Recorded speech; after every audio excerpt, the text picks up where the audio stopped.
Okay, closed basket ankle weave taping for the ankle. Okay, when we're starting, make sure to keep the foot in a dorsiflex position. It's the most stable position for the ankle, and we can provide the most support from here. Starting with pre-op, we want to make sure that we are not getting up too high in the muscle belly of the gastroc complex. Okay, so where the muscle starts to taper off into the tendon itself, that will be the high point of this, which is right about here. We're just gonna take our time for it. We're just gonna,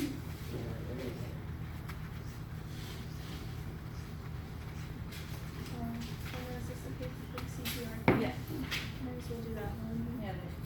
So our initial anchor strip will be south of the actual muscle belly into this area where the lower leg starts to thin out, no longer muscle, we're getting to the tendon range here. So that's where we want to start our tape job with a top anchor strip. Our base anchor strip, remember to keep that foot dorsiflexed, needs to avoid the base of the fifth metatarsal, this bony protuberance down here. Now the tape can be on it as long as there's no pressure. You definitely want to avoid being more distal towards that.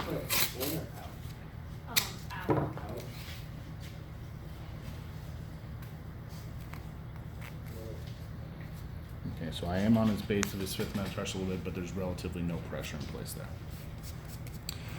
Next, we are going to do an alternating pattern of stirrups and horseshoes to build a basket weave around this ankle. Starting medially, okay, we're going to take a strip of tape, make sure we're covering this landmark of the medial malleolus, coming under the heel and pulling tension as we do so to turn the foot out into an everted position. Keep your tension up as you pull up. Smooth the tape down and make sure you're covering the lateral malleolus. Our first horseshoe will start at our base strip, loosely applied around the back of the ankle, tearing off that strip when it touches the base on the other side. Okay, and we have our first crossing our cross weaving pattern. You continue these steps of alternating between stirrups and horseshoes 2 more times.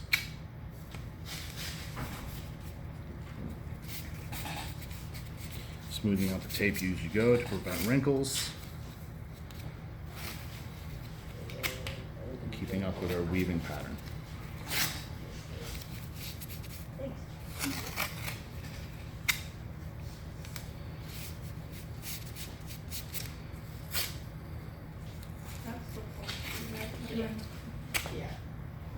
Okay, so we're gonna do it. At the conclusion of our 3 stirrups, 3 horseshoes, we're going to begin our heel locks. Now, for the purpose of this course, we're going to require that you have a total of 2 heel locks per medial side and per lateral side.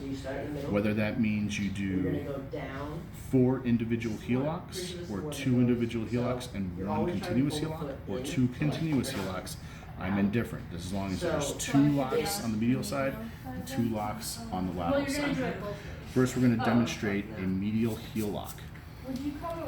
Starting on top of the ankle joint, you're going to bring your tape around the back of the ankle and set you up to start here at the medial heel, going down through the heel, always pulling into an everted direction. Yeah, that was really Come back up the lateral arch, yeah, I did the continuous. and you can tear tape and conclude your first heel lock at that point. Our lateral heel lock will begin on the dorsum of the foot, coming immediately down the medial arch, up the lateral heel, around the back of the ankle, and concluding on the front of the leg. Those are our 2 individual heel locks, 1 on the medial side, 1 on the lateral side. An example of a continuous heel lock would be combining both of those heel locks into a singular piece of tape. Starting with the medial heel lock first, although you can do lateral first, it's entirely up to you. Come around the back of the ankle, down the medial heel, coming up the lateral arch. Now when we're doing our individual heel lock, we would tear off here, okay, but we want to go into our lateral heel lock at this point. In order to do so, it would require coming down the arch and up the lateral heel. Now our angle for doing so is not good. So we want to come around once around the back of the ankle, and just because the angles of the leg and the way we're pulling tape, you're going to be set up to come down the arch as you come through. up the lateral heel Like here and then you go behind it? and concluding at this point. So the way that I did it Sheldon, you think we need to see that again? is, so you always want That's the up to heel you. locks always gonna be going this way. Not They're sure. We'll always keep gonna it be, simple like, for now, up the okay? heel. when So, you come in, at this you're point, gonna we need come to start across here. closing off this tape job, Up. okay? We'll be starting just distal from the Then we come down the malleolus other and side. applying tape You're gonna strips come across the top up of to the close foot, off you're the down, tape ends and then if associated you're with gonna the heel continue locks, it, you go back to down close off under, the space where there's and open then gaps in come the up. taping, and then finally to close off the And then tape you're gonna do ends the here same thing, associated come with back stirrups. across here.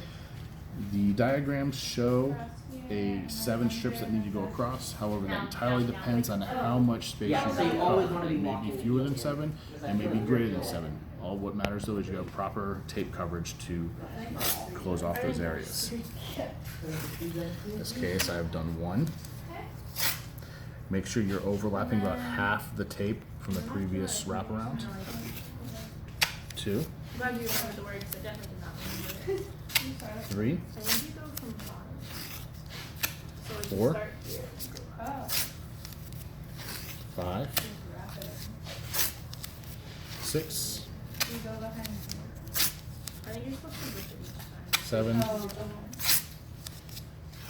8. So it took me 8 strips to close off this taping going up. We'll do 2 more closing strips at the base.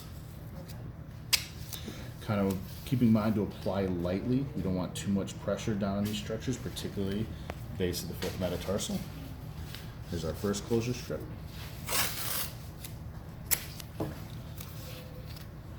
Followed by our second closure strip.